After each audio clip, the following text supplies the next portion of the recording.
सिर्फ हार्डवर्क मैंने किया था अपने पहले प्रीलिम्स में, तो वो कारगर नहीं साबित हुआ। एज एन इंजीनियर आप क्या सोचते हैं कि सीसेट आपके लिए कितना चैलेंजिंग था? मैं ये ज़रूर ध्यान रखता कि सबसे ज़्यादा फोकस रीजनिंग पे करूं, क्योंकि वो एक इजी पार्ट है और उसमें आंसर निकल गया तो आंसर सही आता है। 236 से और फर्स्ट रैंक तक की जो जर्नी रही, इसका जो डिफरेंशिएटर फैक्टर रहा वो आपके एंड पे क्या रहा कि इस बार आपने क्या डिफरेंट किया जो आपकी रैंक और हर पेपर में आपके मार्क्स बहुत अच्छे हैं? मेजर चेंज था प्रैक्टिस। मैंने रोज अपना टाइम बांध लिया था कि मैं 10 से 15 क्वेश्चंस जीएस के और 10 से 15 क्वेश्चंस इलेक्ट्रिकल के प्रैक्टिस करूंगा ही। Practice makes man perfect.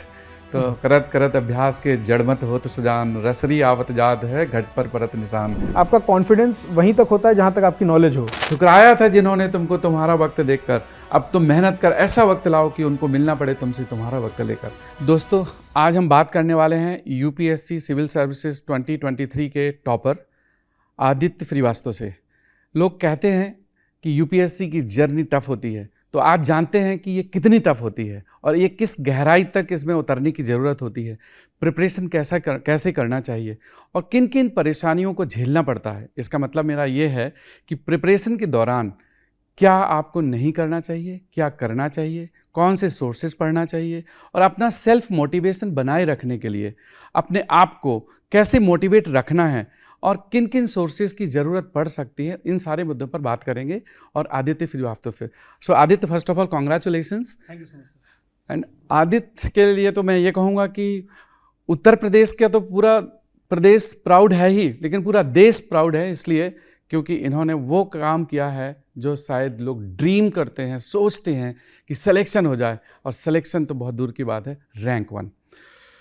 तो आदित्य, जर्नी आपकी जो स्टार्ट करते हैं स्कूल से, मैंने जैसा आपके बारे में जाना है, जितना मैंने देखा और सुना कि आप स्कूलिंग से ही, शुरू से ही बहुत ही होनहार व्यक्तित्व के रहे हैं और आपके हमेशा मार्क्स अच्छे आते थे, तो इसके बारे में आपको शेयर करना चाहेंगे? सर एक्चुअली स्कूल में भी मेरा मोटिवेशन भी रहता था और मेरे पापा का वो पुश भी रहता था कि तुमको क्लास में फर्स्ट करना है। और उस पुश और मोटिवेशन के कारण मैं हमेशा ये ट्राई करता था कि मैं क्लास में रैंक 1 रहूं और अधिकतर मैं सफल भी हो जाता था उसमें। तो इस लिहाज से एक सेटिस्फैक्ट्री परफॉर्मेंस रहा है मेरा स्कूल में। तो रैंक 1 तो आपकी आदत रही है शुरू से, स्कूलिंग के टाइम पर भी, और फिर वो लीगेसी कंटिन्यू होती रही? जी सर, स्कूल के टाइम पे तो खैर कंपैरेटिवली छोटा ग्रुप होता है, तो उसमें कंपैरेटिवली आसान मैं कहूँगा कि होता था फर्स्ट आना। यहाँ पर तो खैर अनसर्टेनिटी बहुत ज़्यादा होती है। हाँ, डेफिनेटली, क्योंकि यूपीएससी में जब 12-13 लाख लोग फॉर्म भरते हैं और उसमें अगर रैंक 1 आ जाए तो ये तो एक स्पेशल अचीवमेंट है, तो ये तो बहुत ही सराहनीय है।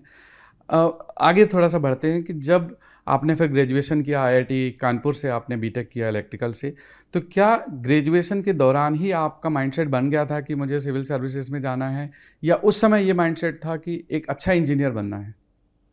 सर मैं कहना चाहूँगा कि स्कूल के टाइम पे मेरा एक डेफिनेटली माइंडसेट था कि मुझे सिविल सर्विसेज में जाना है, बट कॉलेज में जाने के बाद जिस तरह की अपॉर्चुनिटीज़ मेरे को कॉलेज ने दी, वहाँ पर मैंने ट्राई किया कि मैं हर एक अपॉर्चुनिटी को ग्रैब करूँ, चाहे स्पोर्ट्स से रिलेटेड हो, चाहे मेरी कॉलेज फेस्ट के ऑर्गेनाइजेशन से रिलेटेड हो, या चाहे मेरे प्लेसमेंट से रिलेटेड हो।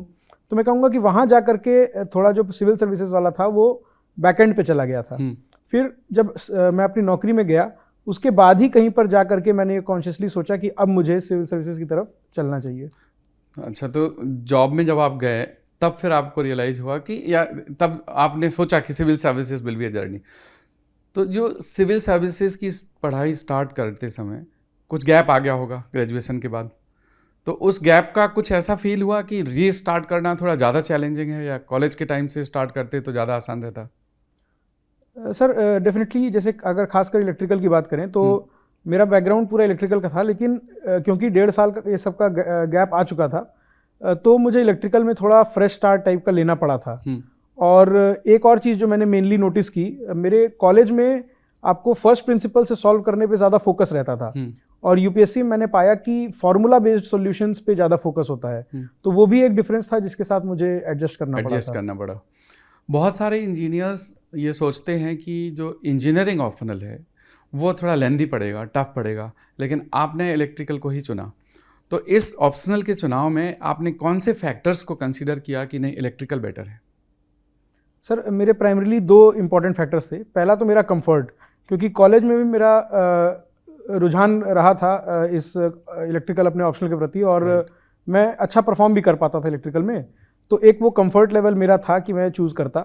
और दूसरा कि मैंने तैयारी थोड़ी लेट शुरू की थी, लाइक अक्टूबर हो गया था 2020 का जब मैंने तैयारी शुरू की थी, और जून में प्रपोज था प्रीलिम्स, तो मुझे लगता था और कोई ऑप्शनल में कवर भी नहीं कर सकता इतने कम टाइम में अलॉन्ग विथ जीएस। तो इसलिए मेरा फोकस था कि मैं इलेक्ट्रिकल ही लूँ और उसको जल्दी से जल्दी ख़त्म करूँ। बहुत सारे ऐसे इंजीनियर्स हैं जो इलेक्ट्रिकल ले तो लेते हैं लेकिन अच्छा स्कोर नहीं कर पाते, या इवन मैकेनिकल और सिविल कोई भी इंजीनियरिंग ऑप्शनल हो। तो इंजीनियर्स के लिए अच्छा स्कोर करने के लिए किन बातों का ध्यान रखना ज़रूरी है और इंजीनियरिंग ऑप्शनल में? सर मैं अपने पर्सनल एक्सपीरियंस से अगर बताऊं तो पिछली बार मेरा स्कोर भी इतना कुछ बहुत अच्छा नहीं था, 265 था मेरा टोटल। और मैंने ये रियलाइज़ किया था कि कैलकुलेशन मिस्टेक्स जो हैं वो मेरे परफॉर्मेंस को ख़राब कर रही थी। तो मेरा फोकस इस बार ये था कि आप जितना ज़्यादा हो सके उतना ज़्यादा प्रैक्टिस करें। पिछली बार ही मैंने टेस्ट सीरीज ये सब लिखी थी, बट इस बार मेरा प्राइम फोकस था कि मैं रोज़ 10 से 15 क्वेश्चंस हाथ से लिख करके सॉल्व करूं और उसको एकदम अंजाम तक, मतलब फाइनल आंसर तक ले जाके ही फिर आंसर्स मैच करूं। तो वो जो डेली प्रैक्टिस होती है मेरे अनुसार उसने बहुत ज़्यादा फ़ायदा किया मेरे को इस बार, अपनी गलतियां पकड़ने में, पहचानने में, और एक वो रिदम बनाने में कि इस तरह का क्वेश्चन होगा तो इसको इस तरह से सॉल्व करके आंसर तक पहुंच सकते हैं। तो I think daily practice important हो जाती है। यूजुअली हम लोग जो देखते हैं कि स्टूडेंट्स इस बात से घबराते हैं कि सिलेबस बहुत ज़्यादा है, और कोई भी साइंस का सब्जेक्ट हो, चाहे मैथ हो, चाहे सिविल हो, मैकेनिकल हो, इलेक्ट्रिकल हो, नॉर्मली सिलेबस थोड़ा ज़्यादा रहता है। तो क्या आप ऐसा कुछ करते थे कि जो आपको मोटिवेट करता था कि नहीं सिलेबस ज़्यादा है फिर भी आपको कॉन्फिडेंस है कि ये सब्जेक्ट अच्छा करेगा? तो उसके लिए कोई ऐसा आपके अंदर मेथड था पढ़ाई करने का कि कैसे जीएस और ऑप्शनल में टाइम को बैलेंस कर सकते हैं? क्योंकि जब ज़्यादा सिलेबस होता है तो ज़्यादा टाइम भी खाएगा। Yes sir. सर मेरा ये मानना था कि ऑप्शनल में कंपैरेटिवली जितना आप टाइम इन्वेस्ट करेंगे उसके कंपैरेटिव में आपका आउटपुट ज़्यादा आएगा। तो मैं ट्राई करता था कि ऑलमोस्ट इक्वल टाइम जीएस और अपने ऑप्शनल को दूं। तो मैं सुबह उठने के बाद से लेकर के लंच तक जीएस करता था, फिर लंच से लेकर के डिनर तक ऑप्शनल करता था, और उसके बाद लास्ट में 2 घंटे टाइप्स आंसर राइटिंग जीएस की करता था। तो ये जो पूरे मेरे 6-7 घंटे थे इंक्लूडिंग द ब्रेक्स, उसमें मैं ट्राई करता था कि अपनी जो थ्योरी के मैंने नोट्स बनाए हैं फॉर्मूले के, उनको मैं जल्दी जल्दी रिवाइज करूं 1 घंटे 2 घंटे में, और फिर बाकी का पूरा टाइम मैं प्रैक्टिस में लगाऊं। अलग अलग प्रकार के क्वेश्चंस डाइवर्सिफाइड तरीके से मैं सॉल्व करूं, और उनको एक बार अगर सॉल्व कर चुके हैं दोबारा करें, तिबारा करें, ताकि वो लय मिल जाए उन प्रकार के क्वेश्चंस को सॉल्व करने में। इस पूरे प्रोसेस ऑफ प्रिपरेशन में जब 3-4 साल पढ़ाई करते हैं तो कई बार लो मोमेंट्स आते हैं, स्टूडेंट्स को लगता है कि पता नहीं हो पाएगा कि नहीं हो पाएगा, और डिसअपॉइंटमेंट होता है या लो फील करते हैं। कई तो डिप्रेशन तो नहीं कहूँगा लेकिन डिप्रेसिंग स्टेज तक जाते जाते बचते हैं बच्चे। तो आप स्टूडेंट्स को क्या मैसेज देना चाहेंगे कि आप कैसे अपना मोटिवेशन बनाए रखें? इतनी लंबी जर्नी होती है, परसिवरेंस बहुत चाहिए। तो क्या आपने क्या फॉलो किया और आप स्टूडेंट्स को क्या आप सजेशन देना चाहेंगे? सर इस मामले में मेरे 2 इंपॉर्टेंट ऑब्जर्वेशंस थे। पहला तो जैसे मेरी खुद की जो जर्नी थी उसमें मेरा पहला अटेम्प्ट में प्रीलिम्स नहीं निकला था, तो वो डेफिनेटली एक डिप्रेसिंग तो नहीं कहूँगा बट एक डिसअपॉइंटिंग मोमेंट बहुत ज़्यादा था। 1-2 दिन पूरे मुरे को लगे थे उससे रिकवर होने में ही। और वहाँ पर मैंने देखा कि पेरेंट्स और आपके जो भी सपोर्ट पिलर है उसका सपोर्ट बहुत ज़्यादा इंपॉर्टेंट हो जाता है कि आपको उस ट्रफ से उभार करके और वापस उस स्टेज पे लाए जहाँ पर आप इंटेलेक्ट से सोच सकें और अपनी गलतियाँ पहचान के उनको रेक्टिफाई कर सकें। और रही बात कंटिन्यूअस मोटिवेशन की, तो मेरे को लगता है वो आपके अंदर से ही आएगा, परसिवेरेंस और मोटिवेशन वाला। मेरा ये रहता था कि मेरे को थोड़ा मतलब इमोशनल एंगल से कि अपने पापा के लिए ये करना है, तो डेफिनेटली एक वो मोटिवेटिंग फैक्टर अपने आप में रहता था कि मेरे आसपास वाले लोग मेरी उपलब्धि से खुश हो पाएँ, उस तरह से मैं प्रयास करता था। और इस प्रोसेस ऑफ प्रिपरेशन में कई स्टूडेंट्स सोशल मीडिया में बहुत ज़्यादा टाइम इन्वेस्ट करते हैं, टेलीग्राम हो या यूट्यूब हो या और दूसरे प्लेटफॉर्म से। आपका अपना एक्सपीरियंस क्या है कि इसके बारे में कि यूपीएससी के दौरान हमें किन किन चीज़ों को कंट्रोल रखना है या डिसिप्लिन में रखना है? जी सर, मैं मानता हूँ कि डिसिप्लिन तो बहुत ज़्यादा ज़रूरी है, और मेरे अनुसार डिसिप्लिन का मतलब ये नहीं होगा कि आप पूरी तरह से कट ऑफ हो जाएं। कई लोग ये भी रास्ता अपनाते हैं। मेरा पर्सनल एक्सपीरियंस था कि सोशल मीडिया अपने आप में बुरा या अच्छा नहीं है। आप उसको यूज़ किस तरह से करते हैं वो उसको डिस्ट्रैक्शन बनाता है। राइट। तो आई थिंक मेरा भी फेज लगातार ऐसा था कि क्योंकि मैं घर में अकेले पढ़ाई कर रहा था तो कई बार 1-1 घंटा मैं रील स्क्रॉल करने में गुजार देता था, बट मैं उसको देखता था कि ये मेरे रेजुविनेशन के लिए ज़रूरी है, क्योंकि सिर्फ पढ़ाई करेंगे तो बहुत जल्दी बर्नआउट हो जाएंगे। राइट। तो मैं उसको एक पॉजिटिव डिस्ट्रैक्शन या एक क्या कहेंगे कि अपना रेजुविनेशन की तरह उसको देखता था और डेफिनेटली उसमें और अपनी हॉबीज़ में टाइम इन्वेस्ट करता था। इसका मतलब यह है कि एस्पिरेंट्स को डिसिप्लिन होना है, किसी चीज़ से कट ऑफ होने की ज़रूरत नहीं है। रोज़मर्रा की लाइफ जिए, दोस्तों से भी बात करो, अच्छा खाना खाओ, पढ़ाई भी अच्छे से करो, सोशल मीडिया में थोड़े बहुत टाइम जा करके अपना स्टेटस चेक कर लो, कुछ सीखने को मिल जाए वो पढ़ लो, लेकिन ऐसा ना हो कि आप देखना चाहते थे 15 मिनट और हो गए 2 घंटे और आपको पता ही नहीं चल रहा है। क्योंकि अक्सर ये होता है कि जब टेलीग्राम में कोई चीज़ सर्च कर रहे हैं तो मैं देखता हूँ कि हज़ारों बच्चे टेलीग्राम ग्रुप में हैं और उसमें से 1/3 1/4 या इनफैक्ट 50% तक बच्चे लाइव देखते हैं। ये हम लोग ऑब्जर्व करते हैं। तो कई बार मुझे लगता है कि रात के 12 बज गए, 2 बज गए, फिर भी 40% स्टूडेंट्स लाइव हैं। इसका मतलब कि टेलीग्राम में बहुत ज़्यादा स्टूडेंट्स टाइम इन्वेस्ट कर रहे हैं। जी सर। तो क्या स्टूडेंट्स को टेलीग्राम से लर्निंग में इतना टाइम इन्वेस्ट करने की ज़रूरत होती है? सर मेरे पर्सनल एक्सपीरियंस में तो नहीं होती है। मेरा पूरा ये फोकस था कि अपने टारगेट्स डिफाइन करूं और उन टारगेट्स के अनुसार पढ़ाई में टाइम दूं। अब उन टारगेट्स को पूरा करने में अगर टेलीग्राम से कोई मेरे को पीडीएफ डाउनलोड करना है या उधर का कोई वीडियो मेरे को देखना है तो डेफिनेटली मैं जा करके उस पर टाइम इन्वेस्ट करूंगा, बट पर्पस के बिना मैं टेलीग्राम पे तो कभी नहीं गया। इंस्टाग्राम पे डेफिनेटली वो रेजुविनेशन वाला फैक्टर थोड़ा रहा था, बट वो भी एक कंट्रोल के अंदर ही मैं मानूंगा कि सही था। कुछ स्टूडेंट्स ऐसे हैं एस्पिरेंट्स जो अब आपसे कनेक्ट करना चाहेंगे आपके गाइडेंस के लिए या इनपुट्स के लिए, तो कोई आपका ऐसा अपना टेलीग्राम चैनल है या टेलीग्राम ग्रुप जहाँ पर स्टूडेंट्स आपसे कनेक्ट कर सकें या कोई सोशल प्लेटफॉर्म? जी सर, इसमें मैं 2 चीज़ें बोलना चाहूँगा। पहला तो कि आजकल मेरे लिए भी थोड़ी मेहनत हो गई थी बीच में कि काफ़ी सारी फेक आईडीज़ मेरी बन रही हैं। अच्छा। तो उनको टैकल करना एक चैलेंज हो गया था, इसलिए मैंने हर प्लेटफॉर्म पे अपना एक ही यूज़र नेम कर लिया है, आदित्य 297 IAS नाम से। तो चाहे टेलीग्राम हो, चाहे ट्विटर हो, चाहे इंस्टाग्राम हो, हर जगह मेरा वही एक हैंडल है। राइट। तो CSAT एक ऐसा पेपर है जो क्वालिफाइंग है, लेकिन बहुत सारे धुरंधर इस CSAT में 2023 के एग्ज़ाम में चैलेंज फेस कर रहे थे और कई बार नहीं भी हो पाया। तो एज एन इंजीनियर आप क्या सोचते हैं कि CSAT आपके लिए कितना चैलेंजिंग था और क्या स्टूडेंट्स इसको नॉर्मल तरीके से पास कर सकते हैं या इसमें कुछ खास इनपुट की ज़रूरत है? सर मैं डेफिनेटली कहूँगा कि पिछले 2 साल तक 2023 से पहले तो 2 साल CSAT में इतनी ज़्यादा दिक्कत नहीं आती थी। मैं खुद सिर्फ मैथ्स के भरोसे जाता था और सिर्फ मैथ्स ही करके आता था और थोड़ा बहुत इंग्लिश टच करके मेरा स्कोर अच्छा बन जाता था। बट इस पर्टिकुलर टाइम मैंने नोटिस किया कि क्योंकि परम्यूटेशन कॉम्बिनेशन से रिलेटेड सवाल मेरे को बहुत ज़्यादा दिख रहे थे, तो मैथ्स अपने आप में चैलेंजिंग हो गई थी और टाइम कंज्यूमिंग भी हो गई थी। तो अगर मेरे को 2024 वाला अटेम्प्ट देना पड़ता तो मैं ये ज़रूर ध्यान रखता कि सबसे ज़्यादा फोकस रीजनिंग पे करूं, क्योंकि वो एक इजी पार्ट है और उसमें आंसर निकल गया तो आंसर सही आता है। उसके बाद कॉम्प्रिहेंशन में, क्योंकि न्यूज़पेपर ये सब की रीडिंग से एक पकड़ रहती है इंग्लिश पढ़ने की, तो उस पर मेरा सेकंड फोकस रहता। और मैथ्स में मैं ट्राई करता कि जो इजी क्वेश्चंस हैं जैसे परसेंटेज ये सब के आ गए तो वो मैं डेफिनेटली करूं और परम्यूटेशन कॉम्बिनेशन टाइप के क्वेश्चंस में लास्ट के लिए छोड़ दूं कि अगर टाइम बचा तो ये करेंगे, वरना ये ना भी करें तो भी सिलेक्शन हो जाना चाहिए। ये आपने एक बहुत सही कहा कि जो सवाल टफ हैं, लेंदी हैं, उसमें फंसो मत। जी सर। जो एरिया स्कोरिंग है, या हो सकता है अगले साल मैथमेटिक्स आसान हो जाए तो कोई बात नहीं, मैथ पे ज़्यादा डिवोट कर लो, लेकिन ये देखना हो एट द मोमेंट कि कौन सा पार्ट डूएबल है। जी सर। अच्छा आदित्य, इसी में एक क्रम में एक बात और मैं कहना चाहूँगा कि लास्ट ईयर आपका 236 रैंक था एंड यू वाज IPS और इस बार आपने टॉप किया। तो ये 236 से और फर्स्ट रैंक तक की जो जर्नी रही, इसका जो डिफरेंशिएटर फैक्टर रहा वो आपके एंड पे क्या रहा कि इस बार आपने क्या डिफरेंट किया जो आपकी रैंक और हर पेपर में आपके मार्क्स बहुत अच्छे हैं, तो वो क्या फैक्टर रहा?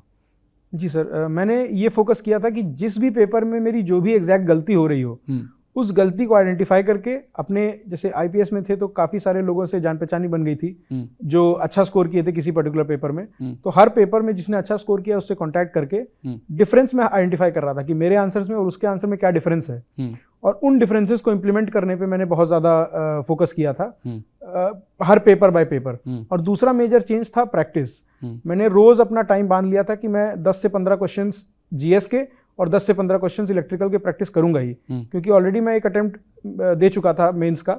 तो थ्योरी वाला पार्ट मोर और लेस दिमाग में चीजें बैठना आसान था, लेकिन प्रैक्टिस वाले पार्ट पे इस बार मैंने बहुत ज्यादा फोकस किया। इसका मतलब कि प्रैक्टिस मेक्स परफेक्ट। जी सर। तो वो जो कहावत है वो बिल्कुल आपके केस में चरितार्थ हो गई कि प्रैक्टिस मेक्स मैन परफेक्ट। तो करत करत अभ्यास के जड़मत होत सुजान, रसरी आवत जात है घट पर परत निशान।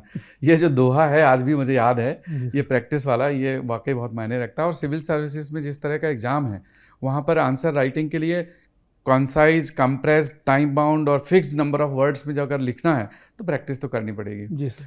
आदित्य, इलेक्ट्रिकल में आते हैं। आपका इलेक्ट्रिकल का स्कोर बहुत अच्छा है, 308 मार्क्स। जी सर। तो इलेक्ट्रिकल के जो पेपर 1 और पेपर 2 हैं, तो इसमें आपका कौन सा पेपर ज़्यादा स्कोरिंग था, और इस प्रोसेस ऑफ लर्निंग में आपने किस सेक्शन में ज़्यादा फोकस किया इलेक्ट्रिकल के अंदर? सर मेरा पूरा फोकस ये रहता था कि जिस पर्टिकुलर टॉपिक से जितने ज़्यादा क्वेश्चंस आ रहे हों और जिस टाइप के क्वेश्चंस ज़्यादा आ रहे हों उनमें मैं फोकस करने का ट्राई करता था।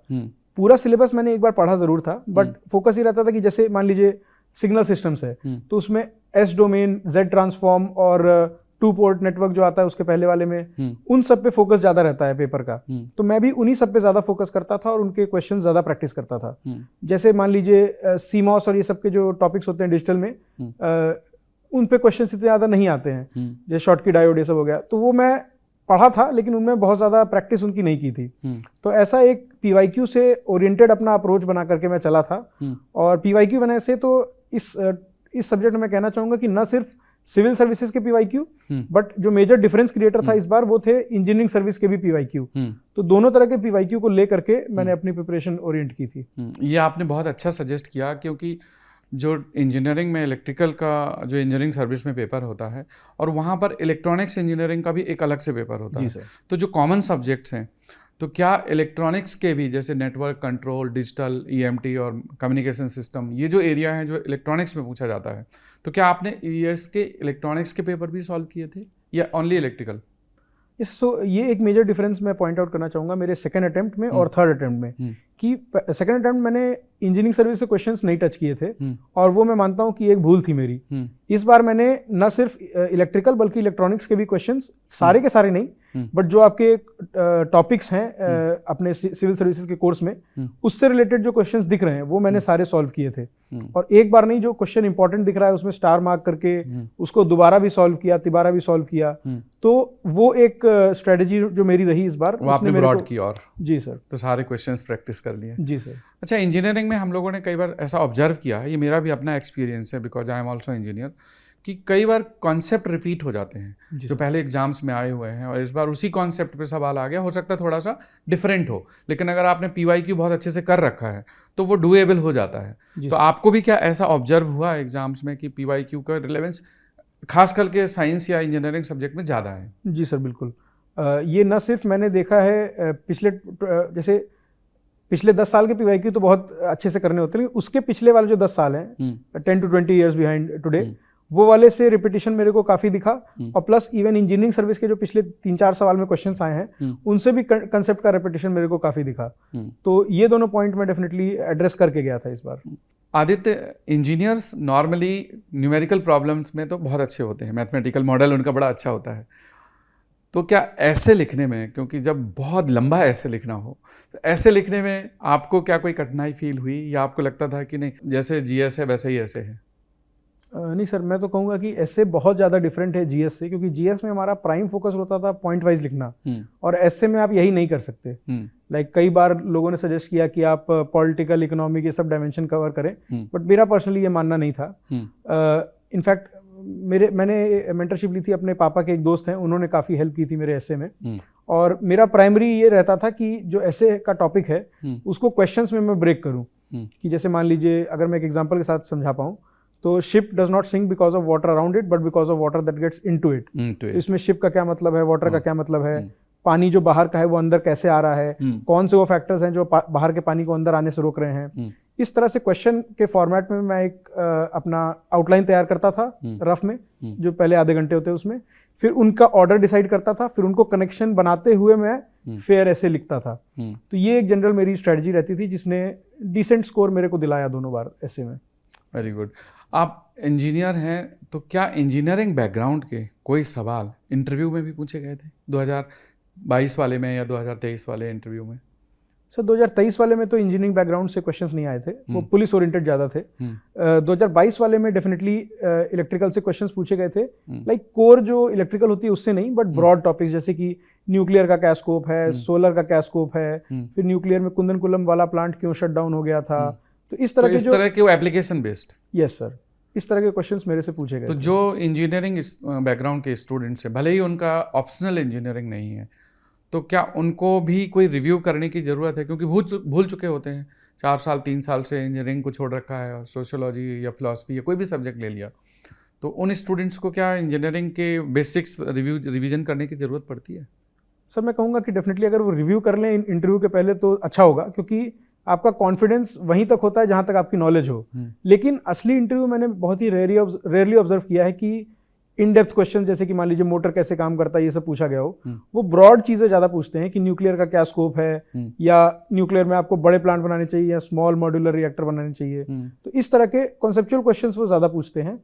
इन डेप्थ जो इलेक्ट्रिकल कोर इलेक्ट्रिकल है वो सब मेरे से तो नहीं पूछते। एप्लीकेशन पार्ट और जो न्यूज़ में चल रहा है, जो नॉर्मल रूटीन लाइफ में, जैसे मान लीजिए इलेक्ट्रिक व्हीकल आजकल पॉपुलर है, या न्यूक्लियर पावर प्लांट्स है, तो वो जो है, या फिर आपके जॉब से रिलेटेड कोई एरिया हो गया, एप्लीकेशन, वो हो सकता है। जिनका पीएसयू है उनका डेफिनेटली उससे पूछे ही जाएंगे question. Yes, that is right.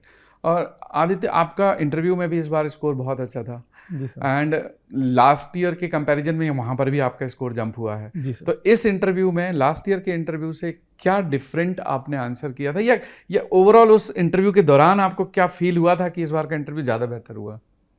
Sir मेरे को फील वाली बात कहें तो मेरे को ये फील तो आ रही थी कि इस बार मैंने उन क्वेश्चंस में गड़बड़ नहीं की है जो सामने वाला एक्सपेक्ट कर रहा है कि मेरे को पता होने चाहिए। एक वो फैक्टर था।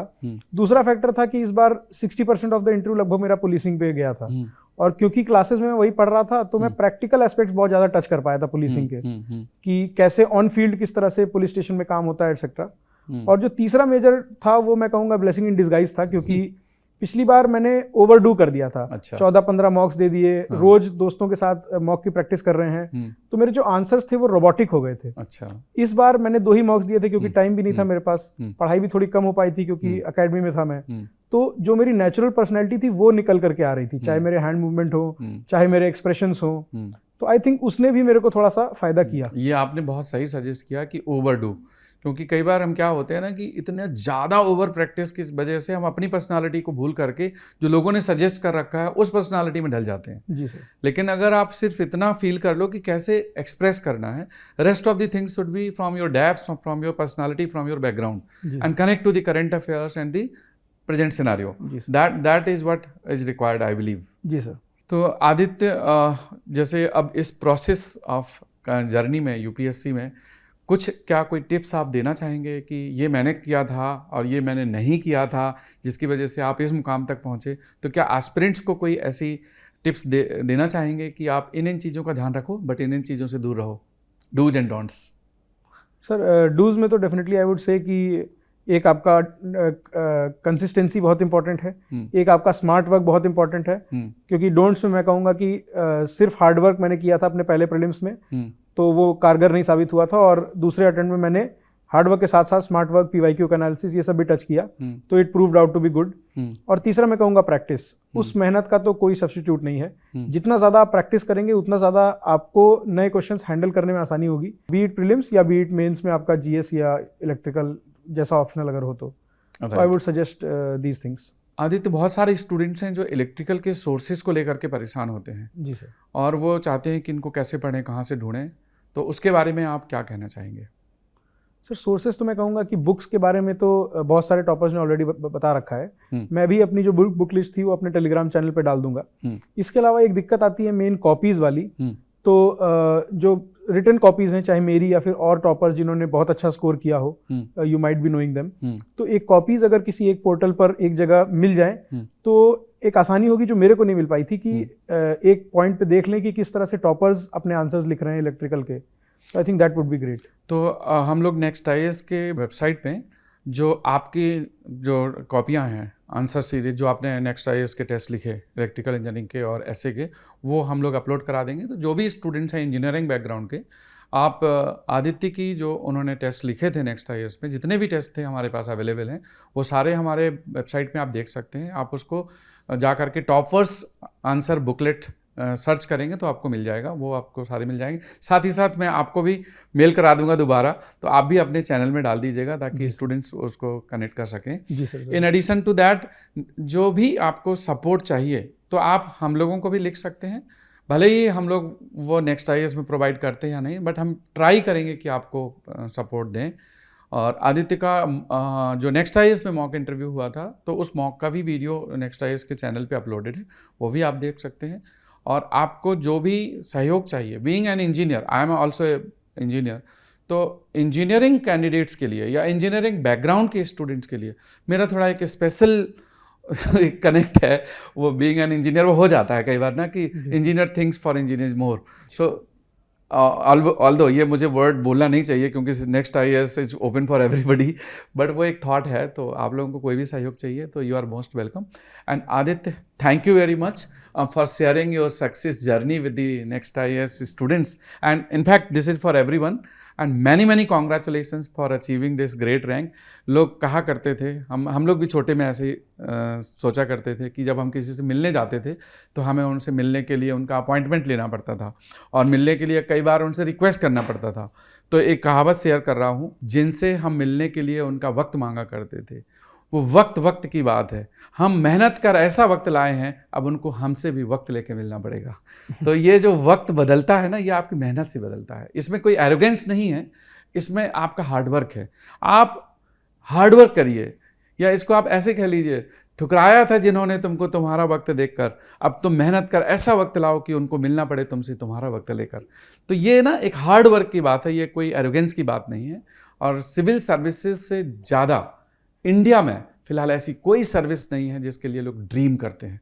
और सिविल सर्वेंट बनने के लिए जो आपको मेहनत करनी पड़ेगी वो आप कर सकते हैं, बट आपके अंदर सिर्फ कमिटमेंट, डेडिकेशन और परसिवरेंस होना चाहिए।